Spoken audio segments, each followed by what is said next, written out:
one team.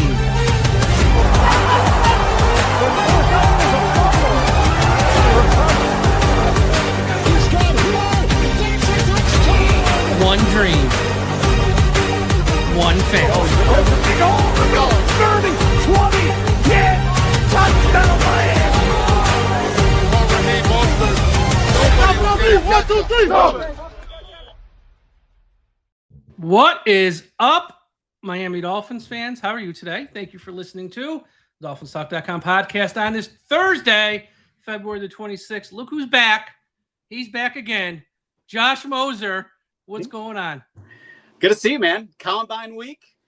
Second most important week in the NFL behind the Super Bowl. So we got some cool stuff coming on. Yeah, and the Miami Dolphins, in the past week or so, have made some moves with some veterans. John Eric Sullivan, Jeff Hafley met with the media this week. He had some interesting things to say, and we're going to sort of break it all down, maybe try to read the tea leaves here, read between the lines of what's happening, what are some moves that might be next, and do a lot of speculation, because what's the point of a podcast if you can't do reckless speculation? That's what we're here for. I don't know about reckless, but not reckless, it's speculation. Yeah. For the kids, as they say. Yeah, for the kids. All right. Before we get started, this show is brought to you by Caneswear. Everyone go to Caneswear.com for the best and most affordable Miami Dolphins apparel on the internet. Caneswear.com has it all. You need stuff for the Dolphins, the Hurricanes, the Heat, the Panthers, the Marlins. Their season's about to start up. Caneswear.com. If you're in South Florida, stop by their shop at 2655 South University Drive in Davie. They will take care of you. Some Dolphins Talk sent you. They will give you great deals. Go there before you go to any other website online. They got the best stuff, the most affordable stuff on the internet. Also, a shout out to everyone watching us live at the I Am a Miami Dolphins Fan Facebook page run by the great and talented Carlos Hernandez. If you're on Facebook, please be sure you are a part of the I Am a Miami Dolphins Facebook page.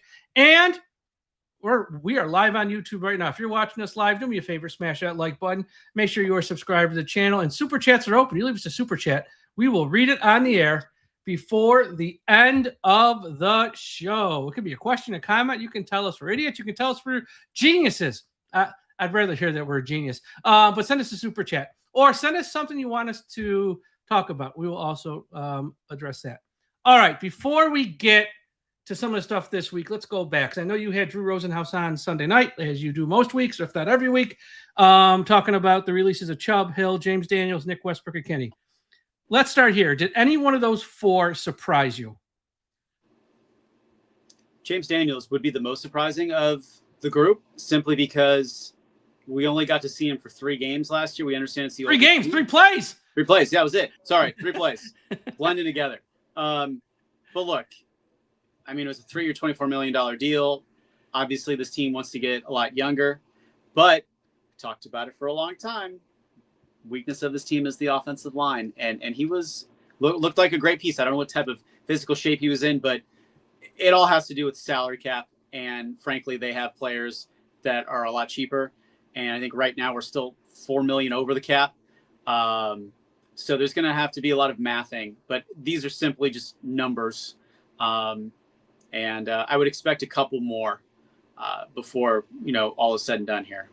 Yeah, we're going to talk about that in a second. I think with James Daniels, there was a report, and I know a few of the reporters have sort of jumped on him. I think the first one was Dave Hyde, where I guess they felt as a team, James Daniels was ready to return to the field at some point last year, whether it was week 10, 11, 12, somewhere around there. They felt he was ready, and I guess he was like, nope, not doing it. Now, I'm sure he might have been advised by an agent. I don't know. Or he might have been advised by somebody, like, they're a losing team. Don't go back out there and put on bad tape. I don't know. But that sounds like that might have been a straw, too. Like, we don't need a guy who doesn't want to play type of deal. Well, yeah, but it's also at the same time, great. But, I get it. Got a career to protect. I get it. Yeah. Yeah. I mean, there's so many things that went on behind the scenes with Mike McDaniel and the staff. And, it's a new regime. And right now they seem united. And, look, this is a full rebuild. And this is scorched earth, I think. Yeah, if Daniels, I don't blame him. Like, honestly, if I had to guess, I do not know this for a fact, but I'm sure that he wanted to be released so that, he could go play for somebody. And I'm sure he'll get picked up. You watch him watch him go with the Chargers and then watch him be reunited with Mike McDaniel and Butch Berry now.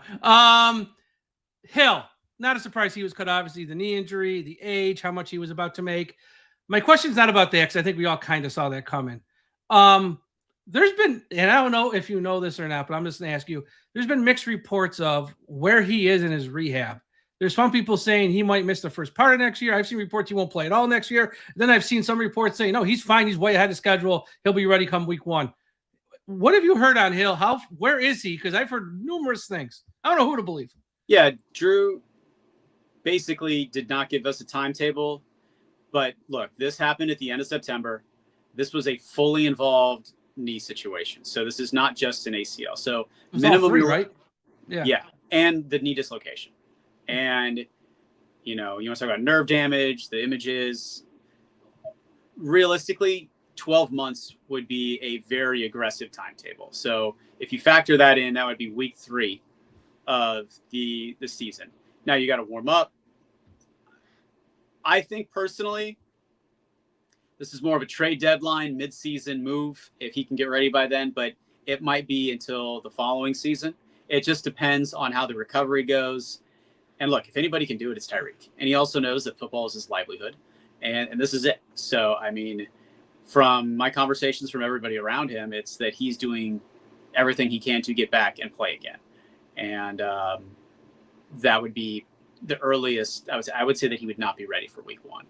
Yeah, that makes sense. I mean, I would think, like you, probably middle next year, late October, first part of November, maybe. Right. And if not, then maybe he does wait a year. And then he comes back in 2027. I will say this, not that any fans of the Miami Dolphins will care. When he's ready to go, you will, off the field stuff be damned. As long as he ain't suspended, you will see teams lined up ready to add him to the roster. Because when he's healthy, I don't care if he's lost a step, him losing the step still really, really fast. Well, what was funny was I saw a report out from an anonymous source from the Combine that they wouldn't even sniff him for a veteran minimum. That's a lie. I mean, some teams might not, but I think the teams that are close to a Super Bowl who are like, he's, if we put him in there at a reasonable price for someone his age now with this injury, I mean, those teams, I think the Ravens, Pittsburgh with Rodgers, I'd say, Kansas City, the Bills, New England, some teams in the NFC, they would die to have, like, he ain't going to the Raiders. They're rebuilding. He ain't come back to Miami. He ain't going to the Jets. He wants to win. But the teams who have a chance, if he gets a clean bill of health, they're going to be like, for half a year, let's go. And they will roll the dice on him. 100%. And, I would envision it being an incentive-laden deal where, it'd be a low base salary. And if you, are an upstanding citizen and you get X amount of catches and X amount of yards and you got no issues, like, we'll, throw a bunch of money your way. But you got to prove it. So that's kind of the structure that I would imagine happening. Obviously, you want to get as much guaranteed money up front, and that's Drew's job. But, I'm excited to see what comes to fruition with that. But, yeah, you're looking mid-season next year. Realistically, is probably the earliest that you would see Tyreek Hill. Nick Westbrook at Kenny only had 11 more receptions than me. So I don't think that's going to be a big loss because he only had 11 on the year. And the Chubb one, again, not a surprise with the age, how much he was about to make. I will say this about Chubb. That guy surprised the hell out of me last year. Coming off his 3rd ACL injury, he was their best pass rusher. 8.5 sacks, 20 quarterback hits. He played every game, no matter how bad they were at times. He played every game hard. That guy, whoever signs him, is getting a steal, I think. 'Cause I don't think he's going to get a ton of money out there because of the age and because of the ACL. But that dude is a stand-up dude, a good guy to have on a team. And I hope he doesn't go to the Bills because I think he was fantastic last year. And in some ways, I know it's a rebuild. They don't want the old guys around. I get it. But if they could have restructured him to a team-friendly 1-year deal, I would not have been mad. Just for a year, because they got nothing at edge. They got one guy, and he wasn't good last year in Chop Rob. They got nobody else. I was hoping they might have restructured just for 1 year, because you got to get through next season somehow. That's going to be a long season. Yeah, it's going to be real long. Yeah. Personally, I'm a huge Bradley Chubb fan. Oh, he's the best. I love hanging out with him. I love spending time with him. He's got both ACLs now. I understand the contract was ridiculous.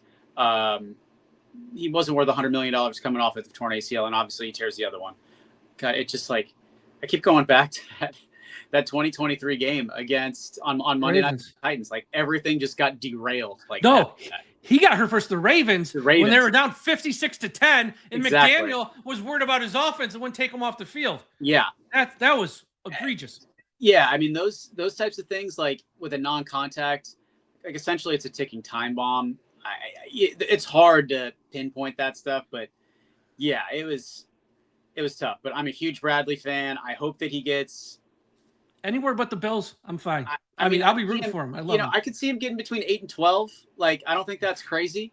No, I think he might get more. I'm curious. I know that he started training again. He's training here in South Florida. My buddy Roe trains him up in like Plantation Davie area. So, yeah, I'm excited for him. And any team would be lucky to have him. Absolutely. Good dude. Absolutely good dude. All right. So I guess that leads to the next question. Who's next? Now, Minka is the one where John Eric Sullivan's not even hiding it. Pretty much anytime you put a microphone in front of him, we're looking, taking offers. We're doing business. Do you think there's any chance Minka stays in Miami? And what do you think his trade value is? I think it's between the third and fifth, obviously. Yeah. Where do you see it falling? It might depend on what team. And I could see a deal where it's like Minka in a fourth for a third, or Minka in a fifth for a fourth. I could see him doing something like that, getting a little creative maybe. What are your thoughts? Yeah, I mean, well, let me clarify this. So the team is shopping him. I can tell you that Minka did not go to the Dolphins and say, hey, I want out. Like, he didn't ask for a trade. He wants to be here. His family's here. His little brother just graduated from high school here. He's actually going to Georgia. Yeah. And like, Minka's a really good player. I mean, he's arguably, you got him and Jordan Brooks, your two best players on defense. Mm-hmm. I understand that right now Minka's your highest paid player on defense for next season. But yeah, I see it as a third round pick, and it's a shame because he's such a good player, but the cupboards are so bare, and you have so many positions that you need to fix. All right, great. You have to shed salary cap. It's got to be him. In talking to Drew, if you're looking at like the money and the value, right there, Zach Sealer, and I can tell you the Dolphins have not approached him about a pay cut, so he's going to make that money. And then really after that, it's Waddle, who they're not going to touch. And then I want to say after that, it's like Jason Sanders, which could be interesting because he's making 4 times the amount of the kicker they had last year. Who did a Riley really Patterson, job. who was very good. Very good. But I think you got to move on from Sanders, I think, honestly. So you're going to save yourself $3 million? All right, you're still in the hole. But it's but here's the deal. They're in such bad shape. Yeah. That $3 million might be like a corner that can start every game. And who's more important when you got Riley Patterson sitting there in your back pocket? Exactly. And that's why I think that, I hate to say it, it makes the most sense to move on from Minka. If they can find a trade partner. No guaranteed money this year. So it opens up like $13 million. And again, you can say, well, he's worth that and more. Yeah, he is, but they have so many holes to fill. $13 million might be 3 other starters. And that's exactly how they're looking at it. Because, I mean, they're projected to win 4.5 games. You have a quarterback, that you're probably They don't have a quarterback. Yeah. Well, you're going to have to find somebody. You're going to draft one. You've got Quinn Ewers on the roster, and then you're going to have to find one more. And I mean, look, Tua's not going to be here. It is what it is. So, yeah, we'll see how that plays out. Now, you mentioned Sealer and you mentioned Waddle, and you're right. They're not going to cut them now. Could they approach Zach to restructure? I think they might in time. It sounds like all that stuff with the restructuring from what John Eric Sullivan said at the press conference at the Combine ain't going to happen to the summer. So they're going to get through free agency. They're going to get through the draft. Then they're going to start looking at guys like Achane and getting him extended, maybe restructure and extend Aaron Brooks. Sounds like that stuff's not going to happen to like June or July, which makes sense because they got so much on their plate right now. But Sealer and Waddle are 2 interesting ones because pre-June 1st, if you look at their contract, how it's structured, you can't do anything with them even if you want to. Right. You can't trade or cut them. My theory is with those two, come November at the trade deadline, if this team's as bad as we think it's going to be, 3-4 win team next year, that's when they have the most value to trade because you've already paid off most of their contract for this upcoming year. So the cap hit is more reasonable. And you look at Waddle's contract, how it jumps next year, and then it jumps again in 2028. Next year, this time, if he's on the roster, he's either restructuring or he's cut because they can't afford him. He's gonna count against the cap next year like $35 million. And I love Waddle. He ain't a true. I'm not even sure he's a true number one. He damn sure ain't worth that. So I think come November, that's when you move him for picks in 2027. Sealer, again, great player with the age, with his deal. If they don't restructure him and lower that cap number, he's another prime guy who a team that's contending. Exactly. So I think those two are here for half the year, but come November, that's when you move on from them. Yeah. I mean, look, I think Steelers cap it's like around 11 or 12. I think he's on the books for like 16 million. I want to say is somewhere in that neighborhood. I'll tell you in a second. But yeah, it's, those are it. And then basically after that, your next highest paid players, I want to say, are like Kenneth Grant, who's on the rookie deal. You've got Chop on his deal. And then you got everybody else. So here's the deal with Sealer. You're right. This year, his salary cap number is 11.2, and he has a guaranteed salary of 16.7. Right. Next year and onward, no guaranteed money ever after this year. And his cap number goes from 20 million to 23 to 22. So yeah, at the trade deadline, that's when you look to move him. And you can get some picks in 2027, which if you're shopping for a quarterback next year, more picks. If you're not picking 1, 2, or 3, let's just say, and you need to move around, you want as many picks in next year's draft to slide around. So I think moving those guys then to get picks in next year's draft makes a lot of sense if you don't get your quarterback this year. I agree. So I think that's kind of the game. Like, they're not going nowhere now, but they might not be here at Christmas time. Let's just say that. Yeah, and I mean, these conversations, I'm sure, have already taken place with John Eric Sullivan and the staff. Like, they know. But look, like, what's going to be an interesting dynamic, and I don't know how this is going to work, is that Brandon Shore is a holdover from the last regime. And, he knows how these books work. It's been his design to, do everything. Obviously, you have Chris Greer and you had Mike McDaniel had input, but they're no longer here. So, from a structural standpoint, they talked about alignment as far as GM, head coach, filter down, but I don't know if that's a co-decision with Brandon Shore and John Eric Sullivan. Like, that's going to be a very interesting dynamic to uncover and see how that unfolds moving forward. Yeah, that's going to be very interesting. That right there. Before I get here to the last topic or two, real quick, shout out to everyone listening at finheaven.com. Everyone go to finheaven.com, largest Miami Dolphins message board on the internet. Also, wherever you're listening, Apple Podcast, Spotify, Podbean, Podchaser, iHeartRadio, or again, if you're on YouTube, subscribe so you don't miss any shows. We're going to have a lot of shows coming up as we get closer to free agency in the draft. I got a lot of draft gurus lined up here as we get closer to draft season. A lot of gurus. There's a lot, and these are ones I said that are reputable ones who do this stuff year round for a living. They get paid by real outlets. So I got a lot of them lined up. When you get a little closer, it's still only February. You got to get a little closer, and you're going to have a lot of draft content here. We're going to have a lot of picks. John Eric Sullivan, we got 8 right now, 5 of the top 90. And again, screaming from the rooftops. I ain't trading up. I want to trade down. I want more picks. I love this guy. Look, I don't know if he's any good. And I don't know if he's any good. And that's a message to my friend Omar, who today misunderstood what I said. I don't know if he's any good, Sullivan. But this guy is the polar opposite of Chris Greer in a lot of ways. The fact that he just stood at a podium at the combine, something Greer never did, and just answered questions and didn't feel panicked about it, and just answered questions. It's like, that's nice. That's refreshing. He gave away his draft strategy. We're taking a quarterback. If we take wide receivers, I want them to be taller because we have a bunch of small guys now. And he said, I'm going to build a team from he's not hiding anything. I'm trading down. I'm not trading up. He's just very transparent. Yeah. Now, some of this stuff's common sense, but again, with previous regimes, you think we need to fix the O-line. You're more they would laugh at the people in the media. This guy's like, no, here's what I want to do. It's like, beautiful. I don't know if it's going to work. I don't know if he can execute it, but the fact he's open about it, I like. Yeah, but I mean, his structure is from his predecessor, Brian Gutekunst. In Green Bay.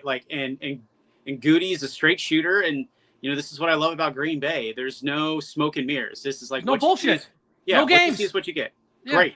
And honestly, if I'm a GM where I have to have relationships with the other 31 GMs around the league, it's about that honesty. And sure, you're going to try to, outcompete people and try to outduel somebody in a trade or, swap or whatever it is. But I think being just open and candor being the theme of the conversation is going to help you in the long run.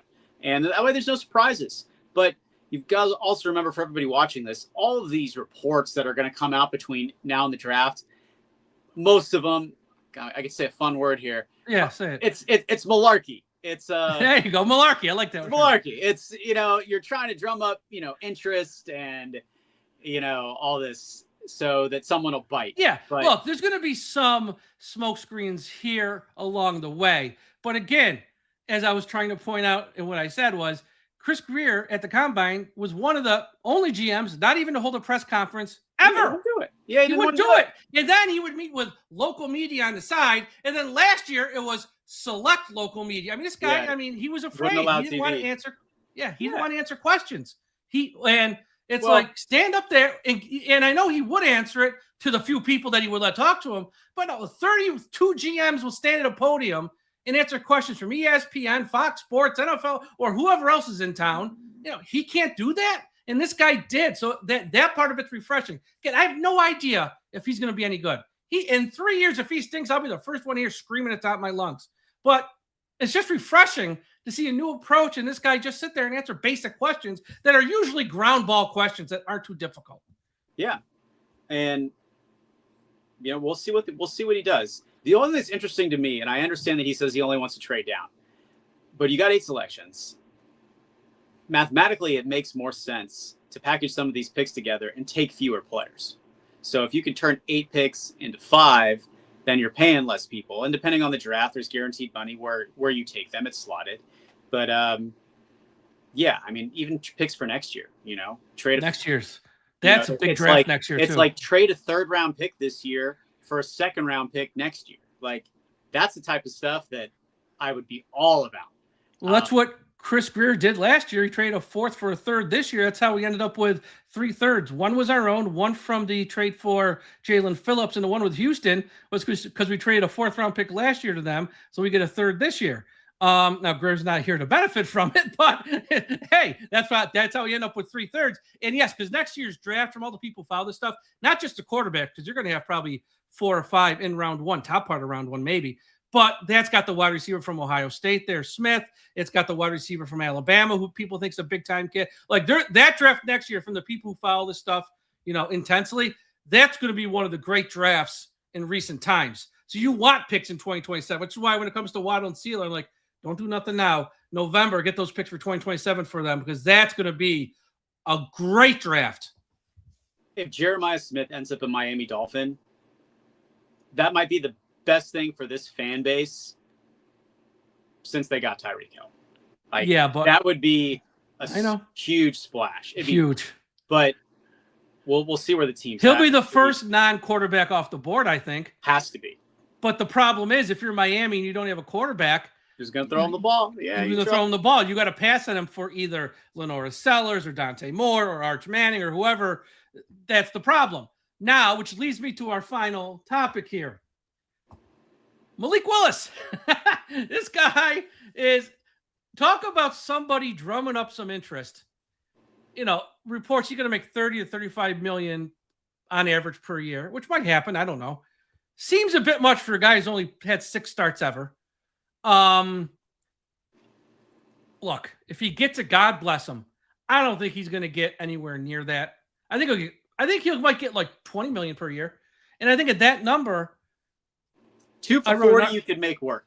Yeah, that's what I said. I don't think it's likely he ends up in Miami, but anyone closing or slamming the door there's no way it's going to happen. I think he's being a little short-sighted and a little naive, because I don't know how much in love they are with him, but they know him best. And if they are in love with him, the salary cap's real, but it's also never prevented a team from signing a guy they really want to sign. You can restructure, you can extend, signing bonus, prorate, year 1 cap it versus year 2. You can do a million different things to fit anyone in. And if they really want him, they can get him. I don't know if they really want him, but there's They I'd want say him, but it has to be for the right price. right price. That's You it. think it could happen? I don't know. I think at this, I like him. if the market is truly what they're saying it is of 30 million a year, I think they're out. I think they're out. But if it's more realistic, if it creeps to like the 20, if it's 20 million, if it's 2 for 40, mathematically it's doable. If it creeps up to like 23, okay, 25. That's where it gets iffy. Yeah. But I mean, look, around the league, your top dogs are making 50. So his representation, like we're asking for half of that. I think it's a realistic number. I don't think that, that's a fake value. That's fair, I think. Yeah. Right. And look, we've got, the former GM from the Titans on staff now. I know. And so I know. Again, there's more ties, and plus you'd only be tied to him for like 2 years probably of real money. So by year 2, even if they take a quarterback in 2027 in round 1, say Arch Manning or whoever, or more from Oregon, like you have him and that rookie for 1 year, then Willis is gone by that kid's second year, and you're sitting pretty with a guy on a rookie contract at quarterback. So he is the true bridge quarterback, but if he's good, he could be your long-term answer as well. Yeah, but look, I wouldn't count Quinn Ewers out right now as far as rolling with him. Quinn Ewers was always the number 2 quarterback ahead of Zach Wilson last year. They had to put Zach Wilson number 2 because of the amount of money that they were paying him. But coming out of training camp, Ewers was far and above better than Wilson from everyone we've talked to on the team, from, the practice performances, everything. So did he play well in the 3 games he played? No, not really. Did he have some moments? Sure. Is he a starter in the league? Borderline, probably not. But again, you have so many holes to fill in that $20 million or really realistically $30 million that you need to allocate to Malik Willis. It's better served finding other pieces that can be here because, again, look, they got 3 years to turn this thing around. Like you got to hit on your draft picks, or else these guys are gone. Like they're going to blow them out. So you got to find pieces to build around. And if the quarterback's not there, like great. Think about Miami. It's the easiest way to maybe compare this at the college level. Mario Cristobal built the trenches. He built skill players, and then it's great. Go find one person to come in and change your team because the foundation is already there. Right now, there is no foundation on the Dolphins. So if they can get those holes filled, it's a lot easier to say, hey, look, X quarterback, whatever, like we've got everybody here. You're the missing piece, and now you're it.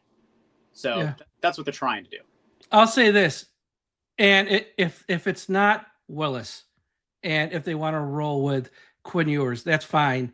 But I still think they need to add a veteran to that room. They cannot be Quinn 100%. Ewers no, because there's a lot of fans who don't want to spend any money on anybody. Now I'm like, you want to go with Quinn Ewers and Cam Miller? You out of your mind? They need a Tyrod. I don't care how bad the guy is. A Tyrod Taylor, Jimmy Garoppolo, Marcus Mariota type in that room, and let Quinn beat that guy out. You cannot hand Quinn Ewers a starting job. Well, there's a lot of people who don't want to do that, including some of our local media who say don't spend any money on a quarterback. Quinn Ewers and Cam Miller, and that's good enough. I'm like, people can say that in February. You get to the second quarter of week 2, you'll be like, I can't do this for 15 more weeks. And that's the problem.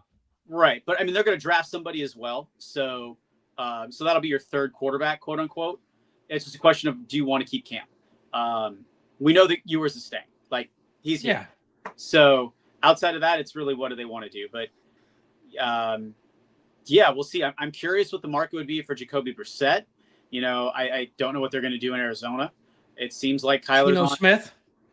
Yeah, I mean, there's guys. It's Would you trade any pick? I don't care if it's round 7 for Anthony Richardson, that's a hot name today. I mean, I know that they're seeking a trade. I think it just depends on what he wants, and I don't know. He can't throw. Great athlete, he can't throw the ball. Yeah, but I don't know how much is left on that contract. Like, it's cheap. It's not much. I think it's cheap. I don't have it in front of me. So it was 2023 he got drafted. So that'd be the 3, 4, 5. He was a first-round pick. So he's got this is his 4th year plus the 5th year option. Yeah, and no one's picking up that 5th year option. So it should be around like 4 or 5 million. He has 5.3 of guaranteed money with a cap hit of 10.8. Yeah, the cap hit's too high. I mean, And plus he can't throw. Like, look, I'd rather have. You're going to run outside zone anyway. Yeah, I'd rather. Here's the guy I would take, actually. Trey Lance. Guy was picked 3rd overall. Where is Put he? him in that room. I think he was with the. Where was he last? With the Chargers? I can't remember. He started he played a little bit. Yeah, he played a little bit. Let me see, where was he last? He was with the Chargers last year. I think he's a free agent now. Trey Lance, San Francisco, they got traded to the Cowboys, and last year with the Chargers. What do you do this year? Anything? Played in 4 games. He started 1. Yeah, it's 1. 27 for 57, no touchdowns, 1 interception. He really didn't do much. Ran for 85 yards, actually. But that's a guy, like, if you're going to roll the dice on him. Don't roll the dice on Richardson. Yeah. I mean, this makes no sense, and it's a completely other position, but, like, I would love to see Jalen Phillips come back, but he's going to get way too much money. He's going to get way too much money. But, I mean, this team, they have no one to rush the passer. They have I think they asked Hafley that on Tuesday when he did the media session there at the Combine, and they asked him something about an edge, and he was like, yeah, we need a few guys there. Yeah. Just like, we need more than because he's a defensive coach at heart. He's got one guy. Yeah. He's got one guy. And it's going to be fun. Like, I don't know. I'm going into this season like zero expectations. Because here's the deal. With Chris Greer and the draft, it was always like Clutcher, Pearl's like, what's he going to do? Because it was very sketchy. He wasn't the best drafter, to put it nicely. And again, I don't know if John Eric Sullivan's going to be any good. I don't know. No, but he is. It's a new approach, new vision, inside out, wants some more size, more than speed. He will take a quarterback at some point over 3 days. We don't know when.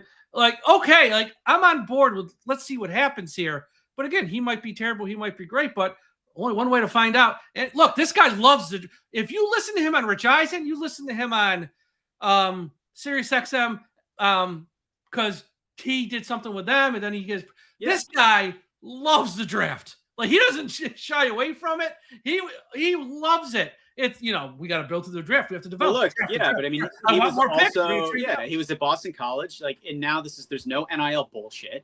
And John Eric, he was director of scouting. He worked in the college ranks, and they brought their crew from Green Bay with them. Yeah, and, like the secret sauce for the fans listening. Like, of course, you got to hit on your first round picks. They're all supposed to be a starter, but if you can find starters in that 4th to 6th round, like a David Bakhtiari comes to mind that was an all-pro out of Colorado. It's a 4th round pick in Green Bay.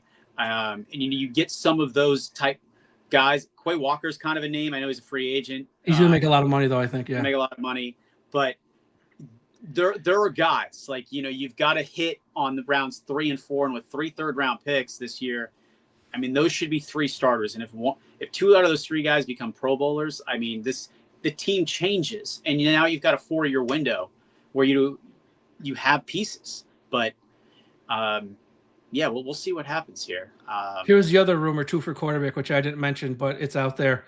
And I don't hate the trade. I just don't want to give up a third. Jalen Milroe of Seattle, who's pretty much now not needed because of Sam Darnold. Yeah, and he's like locked in. I'm not giving up a 3rd-round pick for him though. For like a 5th or a 4th, I consider it, but not a 3rd. I like Milroe. I liked him at Alabama, but I ain't giving up a 3rd. Was he a rookie last year? No. Yeah, he was a rookie. He was picked by Seattle in round 2, I think. Wow. Yeah, but then look, Sam. I wouldn't trade him with Sam Darnold. They had to hedge their bet. If I'm Seattle, I'm not trading him. Sorry. Well, they are. Well, I think they're trying to. I'm sure they won't hand him away. But was if he? I can get a second round. Okay. Pick for him, no. He was picked 92nd overall in round 3. My bad. He went the 3rd round. So the trade. Still, I keep him. Like again, I would keep him. You're one play away with Darnold going down. I love Sam Darnold. I'm a USC guy. Great year, but look, you have like look at Willis. I mean, here we're talking about this guy making $30 million potentially. Jordan Love goes down. Here he is. Like you need someone like that.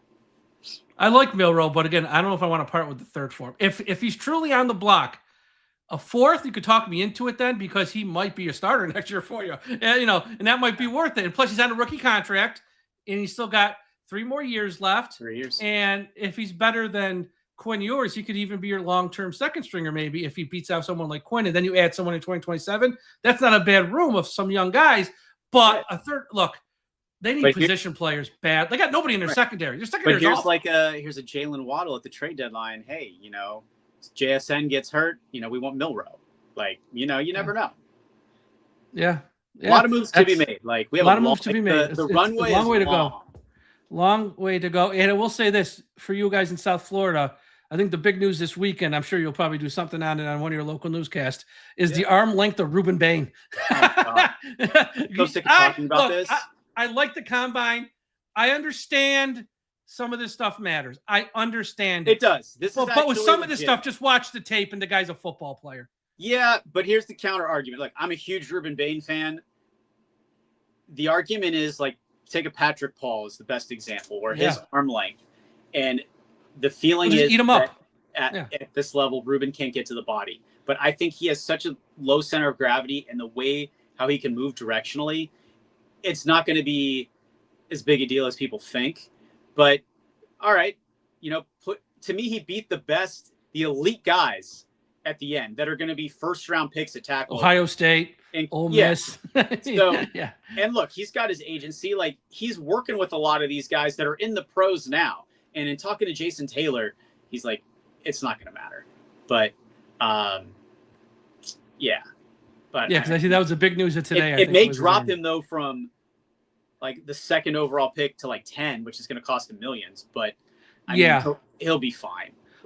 And with him, what people are watching is who's going to be the first edge rusher off the board. It's got to be him. No, the kid from Texas Tech, Bailey. Yeah. He's really, really good. It's going to be one of those two. And I think the kid from Tech might go top 5. Yeah, we'll see what happens. I mean, look, this is where the combine comes in. Look, I want the kid from Tech to fall to 11. I would love him at 11. If love Bain David fell Bailey. to 11 and we got Bain, oh my God. Bain or Bailey, but I would love Bailey at 11 more than even Bain, because I think Bailey's the real deal. But look, they're both great. I don't know if they're going to fall. I saw Mel Kiper's mock had the offensive tackle from Miami fall to 11, which would be a dream. No chance. There's no chance, I don't think. But if that ever happened, you 1 year at right guard. Next year, Austin Jackson goes bye-bye, and he goes right to right tackle for the next 10 years. Yeah, no, but I mean, look, if you get him, I think Austin Jackson could be a cut, and then there's some money on the salary. Well, you can do a post-June 1st cut with Austin Jackson. The problem is you only allowed 2 of them. And if one's going to be the quarterback, then you probably want to use Chubb for the other one. But Chubb's definitely post-June 1. Yeah. If you can trade Tua, then that saves a post-June 1st cut. Then Austin Jackson becomes a prime candidate, because that opens up $11 million. Prime candidate to be a post-June 1st cut. But you only allowed 2, and if one has to be the quarterback, it makes it impossible to do Austin Jackson post-June 1st, which likely means he's here this year, and then next year he's showing the door. Because if they were frustrated with guys being injured not playing, welcome Austin Jackson. He'll drive these guys crazy. See, these aren't reckless hypotheticals. These are not reckless hypotheticals. These are good. Oh, well, look, we stayed on long enough. We got a super chat. Oh, we got from Idleman. I like Milrow. I like the Milrow option. 4th round offer. Seattle is Drew Lock. I didn't know that either. Yeah, it's QB2. But Lock, I know. I'd rather have Milrow than Lock. Yeah, I'd rather have Milrow than Lock. That's just me personally. Yeah, I'm with you there. Idleman, thank you for the super chat. Much appreciated. You got it in right before we ended. Everyone, make sure to follow Josh on social media at The Most Knows. Also, check him out on WSVN 7, South Florida's #1 news channel. Weren't you just nominated for another award again this year? I saw. I was, yeah. I'm lucky. I'm up for Sportscaster of the Year in the state of Florida. Look at that. Winner 2 years in a row. So look at that. You got 3-peat on your hand now. You got to get a 3-peat. I'm trying to be like the Panthers, the 3-peat. And just grateful for the platform opportunity and cool to talk like this. This is so different than my normal TV stuff. So glad to be a part of the Dolphins Talk family. Absolutely. And for those who missed it last night, Fish Tank Live, Seth and OJ, go back and watch. Chris Perkins was on. Chris was in 4K, because on their old platform, which was not StreamYard, Chris Perkins looked like it was from 1962, all fuzzy. You go in and out, you couldn't understand them. First night on StreamYard, high def, 4K, came in crystal clear. Oh, you yeah. can get full Chris Perkins for an hour. It's awesome. Perk brings that energy, man. I love that. He is the best. I mean, he is the best. I love Perkins. Everyone, thank you for listening. We'll be back probably not this weekend unless big news breaks. We'll probably be back on Monday, though, talking about the fallout from the combine, see what happens. And We'll talk to you again after a while. And folks, please remember, when you're out there on the streets driving around, that we still must put an end to highway profanity. Especially in Miami.